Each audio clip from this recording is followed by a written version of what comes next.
Hello, everyone, and welcome back to the channel. Today, we are diving into a profound topic: how to cultivate a Bodhisattva heart. You may have heard of the term Bodhisattva, but do you know what it really means to cultivate this heart and incorporate it into our everyday practice? The Bodhisattva heart is central to Buddhism, representing the ideal of selflessness, compassion, and a deep commitment to the liberation of all beings. In today's video, we'll explore the essence of the Bodhisattva heart and how to cultivate the qualities that form its foundation: the pure heart and the equal heart. These qualities are not only theoretical concepts, they are practices that, when put into action, can transform the way we perceive ourselves and the world around us. So, if you've ever wondered how to embody the compassionate and wise nature of a Bodhisattva, stick around as we take a deep dive into these practices and how they shape our spiritual journey. Understanding the Bodhisattva heart and its role in our practice. To begin, let's first explore what the Bodhisattva heart truly means. A Bodhisattva, in Buddhist terms, is an enlightened being who has made a vow to remain in the cycle of samsara, the cycle of birth, death, and rebirth, in order to help all sentient beings achieve enlightenment. The Bodhisattva heart is the core of this aspiration, a heart that is full of boundless compassion, wisdom, and a desire to alleviate the suffering of others. The Bodhisattva's path is not a selfish one. It is focused on the well-being of others, even at the cost of one's own comfort or liberation. This selflessness is expressed through the cultivation of two key qualities: a pure heart and an equal heart. Both of these qualities are essential for walking the Bodhisattva path and achieving the ultimate goal of universal compassion and wisdom. But how do we cultivate these qualities in our daily lives? How do we move beyond theory and put them into practice? In the next sections, we'll dive into both the pure heart and the equal heart, understanding their significance and how they can help us transform our spiritual practice. Cultivating a pure heart, the foundation of Bodhisattva practice. The first step in cultivating the Bodhisattva heart is to purify the mind and heart. A pure heart refers to a state of mind that is free from the impurities of desire, attachment, and anger. It is a mind that is clear, calm, and undisturbed by the distractions of the world. In Buddhism, the concept of purity is not about external cleanliness, but about the internal state of our thoughts, emotions, and intentions.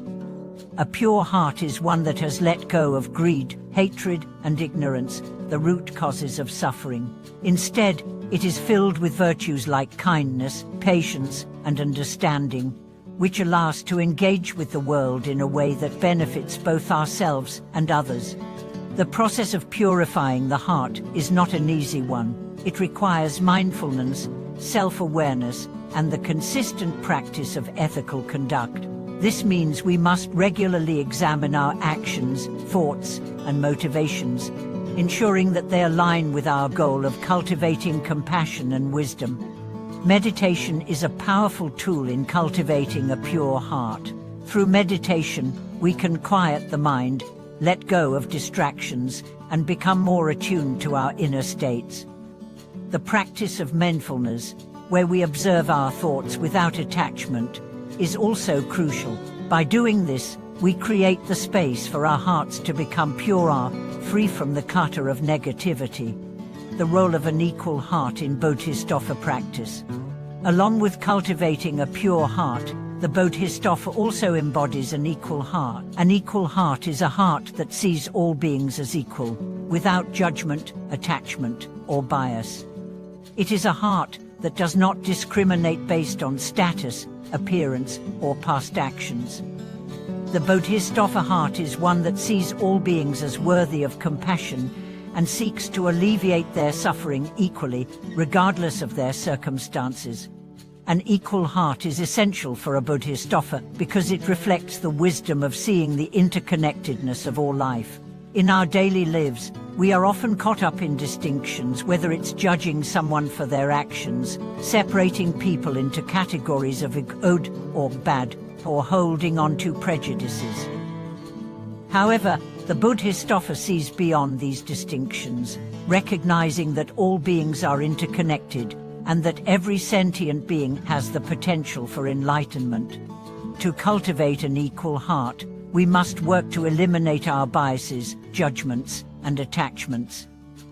This is not to say that we ignore the differences between people or that we condone harmful behavior. Instead, it means that we approach all beings with an attitude of understanding, respect, and compassion, seeing them as they truly are, beings who, like ourselves, experience suffering and desire peace.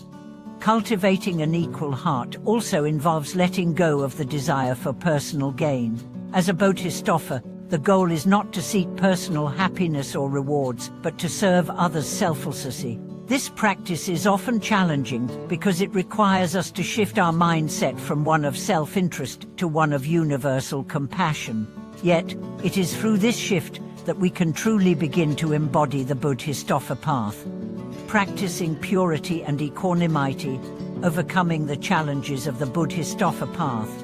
While cultivating purity and equanimity is essential for developing a Bodhisattva heart, the journey is not without its challenges. In our fast-paced, often chaotic world, maintaining purity of mind and equanimity of heart can seem like an impossible task. We are constantly bombarded by distractions, suffering, and emotional turbulence, which can easily throw us off course. But the Bodhisattva path is not about perfection. It is about continuous practice and self-awareness. When we encounter difficulties, we should not become disheartened or frustrated. Instead, we must view these obstacles as opportunities to deepen our practice. Every challenge we face is a chance to refine our purity, to develop greater equanimity, and to practice compassion for ourselves and others. In practical terms, this means that we must regularly engage in practices like meditation, mindfulness, and ethical conduct to ensure that we are staying aligned with the Bodhisattva path. It also means developing a deep awareness of our own internal states, recognizing when we are veering away from purity and equanimity, and making the effort to return to a place of balance and compassion. The Bodhisattva path, a lifelong journey of selflessness and compassion.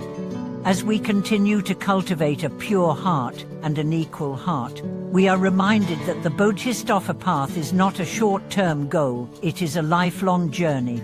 The Bodhisattva heart requires ongoing practice, dedication, and a willingness to sacrifice our own comfort for the well-being of others.